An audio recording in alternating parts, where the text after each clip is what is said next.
Video start చేసే ముందు ఒక చిన్న రిక్వెస్ట్, మన వీడియో ఎవరైనా ఫస్ట్ టైం చూస్తున్నట్లయితే ఖచ్చితంగా సబ్స్క్రైబ్ చేసుకోండి. అలాగే ఈ రోజు రెసిపీ వచ్చేసి ఉదయాన్నే హడావుడి లేకోకుండా ఈజీగా అయిపోయే రెసిపీ అనమాట. ఫస్ట్ అయితే దీనికోసం అని చెప్పేసి 1/2 కప్పు పెరుగు తీసుకున్నాను. అందులోకి కొంచెం సాల్ట్, కొంచెం కారం, కొంచెం మిరియాల పొడి, కొంచెం ధనియాల పొడి, కొంచెం గరం మసాలా వేసేసుకొని మొత్తం అంతా మిక్స్ చేసుకోండి. నిజం చెప్పాలంటే ఇందాక పసుపు వేయడం మర్చిపోయాను, అందుకని మళ్ళీ చూపిస్తున్నాను.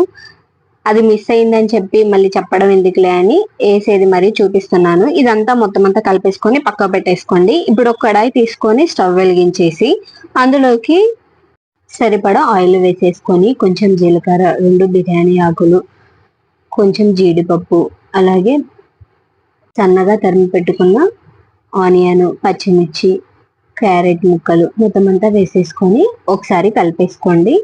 ఇలా మొత్తం కలిపిన తర్వాత ఒక 2 రెమ్మల వరకు కరివేపాకు యాడ్ చేసుకోండి. అది కూడా వేసేసాక ఇందులోకి కొంచెం అల్లం పేస్ట్ యాడ్ చేసేయండి. అల్లం పేస్ట్ కూడా మొత్తం అంతా పచ్చివాసన పోయేదాకా మొత్తం అంతా కలిపేసుకోండి. ఇలా కలిపేసుకున్న తర్వాత ఇందాకలో మనం పెరుగు మసాలా ఉంది కదా, అది ఇందులోకి వేసేసుకోండి. ఇలా కొంచెం గోల్డ్ కలర్ లోకి వచ్చిన తర్వాత మనం వేసిన ఆనియన్ అవన్నీ గోల్డ్ కలర్ లోకి వచ్చాక ఇలా పెరుగు మసాలా వేసేసుకొని ఇది కూడా మొత్తం అంతా పచ్చి వాసన పోయేదాకా ఫ్రై అవ్వనివ్వండి. అప్పుడైతేనే మనం చేసే రెసిపీ అనేది టేస్ట్ గా ఉంటుంది. ఇలా పచ్చి వాసన అంతా పోయిన తర్వాత ఆయిల్ ఇలా పైకి తేలేటప్పుడు కొంచెం కొత్తిమీర, పుదీనా ఇట్లా పైన వేసేసుకొని ఇది కూడా మొత్తం అంతా కలిపేసిన తర్వాత ఇందులోకి మనం ఉడకబెట్టుకున్న, నేనైతే ఫస్టే రైస్ ఉడకబెట్టుకున్నా బాస్మతి రైస్, అది మొత్తం అంతా ఇలా వేసేసుకోండి. మొత్తం అంతా వేసేసిన తర్వాత దీన్ని స్లోగా కలుపుతూ, అంటే రైస్ ఇరిగిపోతుందేమో అని చెప్పేసి స్లోగా కలుపుతూ మొత్తం అంతా కలిపేసుకోండి. మళ్ళొకసారి పుదీనాను, కొత్తిమీర పైన వేసేసుకోండి గార్నిష్ చేసేసి. అలాగే హాఫ్ నిమ్మకాయ వట్టుకు, అంటే సగం నిమ్మకాయ వట్టుకు మొత్తం అంతా పిండేసేయండి. అయితే నేనైతే సింపుల్ రెసిపీయే చెప్పాను అనుకుంటున్నాను.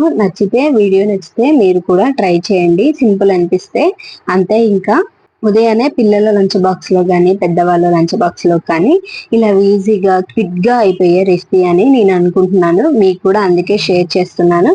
వీడియో కనుక నచ్చినట్లయితే ఖచ్చితంగా లైక్ చేయండి, షేర్ చేయండి, సబ్స్క్రైబ్ చేసుకోండి. మళ్ళీ ఒకసారి చిన్న రిక్వెస్ట్, మన వీడియోని కానీ ఫస్ట్ టైం చూస్తున్నట్లయితే ఖచ్చితంగా మన ఛానల్ని సబ్స్క్రైబ్ చేసుకోండి. ఇంకో వీడియోతో మళ్ళీ కలుస్తాను. అప్పటి వరకు ఉంటాను.